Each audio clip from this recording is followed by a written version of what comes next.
क्या दे दी जाती है, टेबल दे दी जाती है जिसे आप लर्न कर सकते हो, लेकिन हमें लर्न नहीं करना है, हमें जितना हो सकता है कॉन्सेप्ट को समझना है। क्लियर? क्लियर और नॉट? ठीक है, तो सबसे पहले they will do 10,000 on 15th day of every month. तो टोटल ड्रॉइंग्स कितनी हो गई?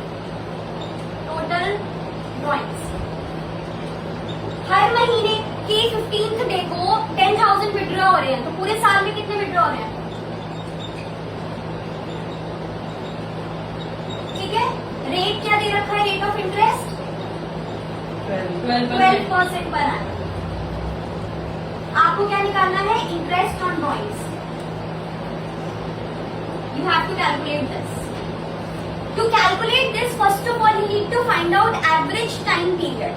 कि on an average कितना टाइम लगा, कितने टाइम पीरियड के लिए ये ड्राइंग्स जो थी ये हमने विड्रॉ की थी, देव ने विड्रॉ की थी, राइट? यस। ठीक है, एवरेज टाइम पीरियड। हम फर्स्ट फाइनेंशियल ईयर कब से स्टार्ट होता है? 1 अप्रैल से, और एंड कब होता है? 31 मार्च को। क्लियर?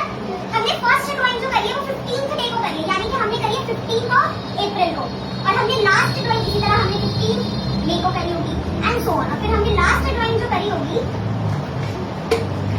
वो करी है हमने 15 मार्च को। Now you have to tell me कि फर्स्ट ड्राइंग के बाद फाइनेंशियल ईयर में कितने मंथ्स बाकी थे?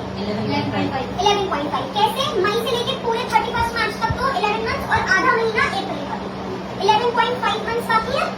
15 अप्रैल के बाद कितने मंथ्स बाकी है? 11.5। और लास्ट ड्राइंग 15 मार्च को हुई है, उसके बाद कितने मंथ्स बाकी है? 0.5। अब आप कहोगे मार्च के बाद 15 मार्च के बाद 0.5 मंथ्स कैसे बाकी है? 15 मार्च के बाद 31 मार्च, यानी कि जब हमारा फाइनेंशियल ईयर क्लोज हो रहा है तब तक कितने मंथ बाकी है? तो आधा महीना बाकी है, इससे 0.5। इसको टोटल करके आप 2 से इसको डिवाइड कर दोगे, क्या आंसर आएगा? 6। Hence this is the average time period. अब आप कैसे कैलकुलेट करोगे interest? Total drawings multiply by rate upon 100 multiply by average time period upon 12। The answer comes out to be 72 100. Is this concept clear? Average time period का concept clear है? Yes. Months remaining after first drawing plus months remaining after last drawing divided by 2.